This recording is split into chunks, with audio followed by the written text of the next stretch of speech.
नमस्कार साथियों, आप सभी का एक बार फिर से स्वागत है मेरे चैनल पे। चलिए इस वीडियो में क्या हम डिस्कस करने वाले हैं उसके बारे में आपको बताते हैं।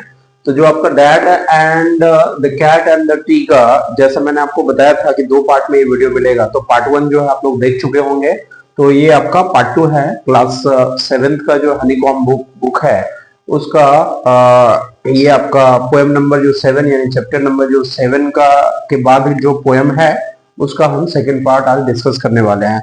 तो आई एम श्योर आप लोग जो है बुक के साथ होंगे। जो भी आपका क्वेश्चन जो रिमेनिंग था 6 तक हम लोग कर चुके हैं। तो ये क्वेश्चन नंबर 7 और क्वेश्चन नंबर 8 बस यही दो बचा हुआ था।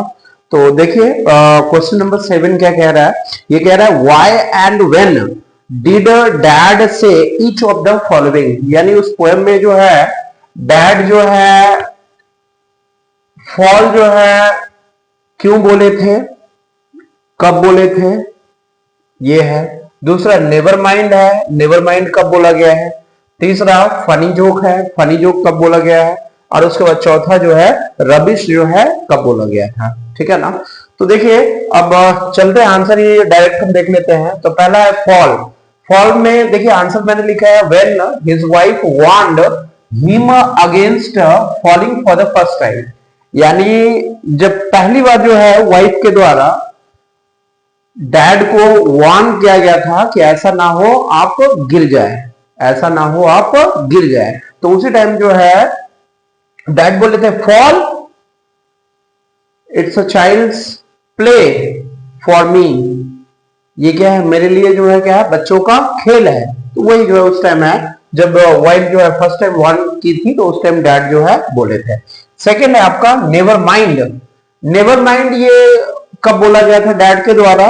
डैड के द्वारा उस टाइम बोला गया था जब डैड क्या होता है प्लान ए, जब सही से प्लान ए को एग्जीक्यूट नहीं कर पाते हैं और उस सीढ़ी से जो है फ्लावर बेड्स पर जब गिर जाते हैं, तो गिरने के बाद जब अपना पूरा जो है धूल वगैरह लगा हुआ था कपड़ा में, ठीक है ना, जैसे ट्राउजर में, शर्ट में, तो जो उसको झाड़ते हुए बोलते हैं नेवर माइंड, कोई बात नहीं, ठीक है ना, ये क्या है गिरता रहता हूं, इसमें कोई टेंशन लेने वाली की बात नहीं है। तो वही चीज मैंने लिखा है नेवर माइंड कब बोला गया, when plan A did not work out. यानी जब प्लान ए क्या है बढ़िया से काम नहीं किया। And dad fell on flower beds, और जो फूलों का जो क्यारिया था उस पर सीढ़ी लेकर के जब वो गिर गए तो उसी टाइम इनके द्वारा बोला गया था। चलिए उसके बाद थर्ड जो है देखते हैं funny joke. Funny joke when his wife warned again. Wife जब सेकेंड टाइम, फर्स्ट टाइम में आपने देखा जब वार्न किए थे तब उसके बाद क्या है फ्लावर बेड्स पे जाकर के गिरे। सेकेंड टाइम जो है फनी जो बोला गया था जब वो सेकेंड टाइम वार्न किए, ऐसा नहीं हो क्या हो फिर गिर जाओ, ठीक है ना। तो बोला गया कैसी बात कर रही हो, दोबारा मैं वो भी गिर पाऊंगा, हो ही नहीं सकता, ठीक है ना। तो वही है funny joke when his wife warned again, जब उनको सेकेंड टाइम जो है वार्न किया गया था उनके वाइफ के द्वारा। लास्ट है रबिश। बिफोर इनिशिएटिंग प्लान सी।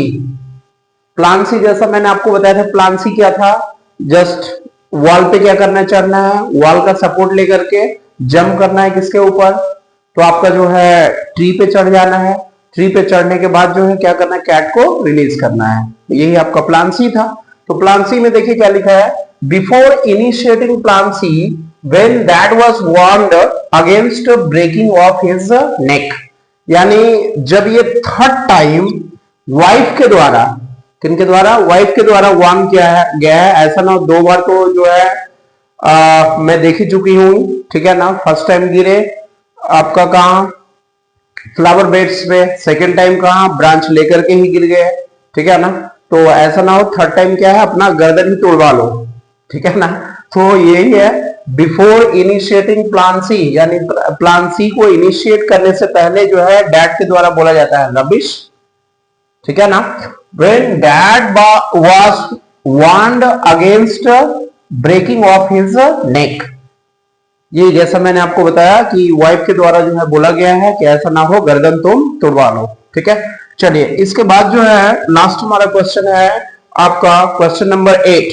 तो क्वेश्चन नंबर 8 में अगर आप देखेंगे तो ये है आपका क्वेश्चन क्या कह रहा है, do you find the poem humorous, read aloud lines which make you laugh. ये कह रहा है कि आपको पोएम जो है मजाकिया किस्म का लगा, क्या इसमें कॉमेडी टाइप का कुछ दिखा, ठीक है ना, क्या आपको समझने के बाद लगा यार इसमें तो बहुत अच्छा जो है कॉमेडी जो है देखने को हमें मिला है, ठीक है ना, समझने को मिला है। तो वही चीज है, वाकई में इसमें बहुत सारा इंसिडेंट जो है या बोल सकते हैं सिचुएशन जो अकर हुआ है उसे हमें समझ में आता है कि वाकई में जो है ये पोएम में क्या था, फुल ऑफ ह्यूमरस था।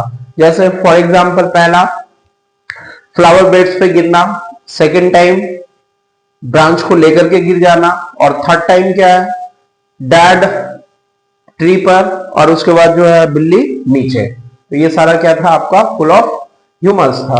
चलिए आंसर क्या मैंने लिखा है, yes the poem is full of humorous. Poem क्या है तो आपका मजाक से या बोल सकते हैं मजाकिया किस्म का जो है ऐसा है वो भरा पड़ा हुआ है।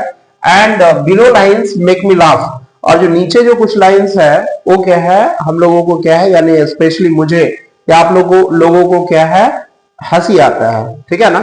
ये कह रहा है व्हेन द ब्रांच ब्रोक, जब ब्रांच क्या है, जिस ब्रांच को पकड़े थे वही ब्रांच जो है डैड लेकर के गिर गए, तो वो भी मजाकिया वाला था। दूसरा क्या है, dad has taken the position on the tree just right side of the cat, just right side of the cat, and the cat was free from tree, ठीक है ना। तो ये आपका ये भी एक तरह से जो है बोल सकते हैं कि फुल ऑफ ह्यूमरस है कि डैड छुड़ाने के लिए जिसको गए वो तो छूट गया और खुद जो है क्या वहां जाकर के फंस गए, ठीक है ना। तो यही है कि डैड का पोजीशन अब क्या हो गया, dad has taken the position on the tree. अब ये पोजीशन यानी जगह जो है ले चुके हैं कहां, ट्री पर, just right side of the cat, यानी जहां पे कैट जो है फंसी हुई थी जस्ट उसके बगल में क्या है ये अपना स्थान ले चुके हैं। And the cat was free from the tree, और जो है कैट जो है वो नीचे आ गई है, ठीक है ना। और वो पता है बहुत ही सेटिस्फाइड थी, जो हमने फ्रेज देखा स्माइलिंग एंड स्मीकिंग, ठीक है ना। तो इससे ये पता चला कि बहुत ही ज्यादा क्या है वो बिल्ली क्या है, जब कोई हार्म नहीं हुआ बहुत ज्यादा वो जो है सेटिस्फाइड थे, ठीक है। चलिए ये दोस्तों, तो ये वीडियो जो है हमारा फिनिश होता है, और इसमें सारा जो है जितने भी क्वेश्चंस इंपॉर्टेंट थे सारा जो है हमने 1 बाय 1 करके देख लिया। और प्लीज आप लोगों से रिक्वेस्ट है कि वीडियो देखने के बाद जो भी आपके अंदर से कुछ वैसा लग रहा है कि नहीं रिस्पॉन्स देना चाहिए, वाकई में यहाँ पे पॉजिटिव ये नेगेटिव जो भी जिस तरह का थॉट्स जो है आपके माइंड में आ रहा है, please do share with me, so that you know I will be able to correct those all wrong things, or you can say whatever the feedbacks will be from your side, that I'll be working on those things. Thank you so much.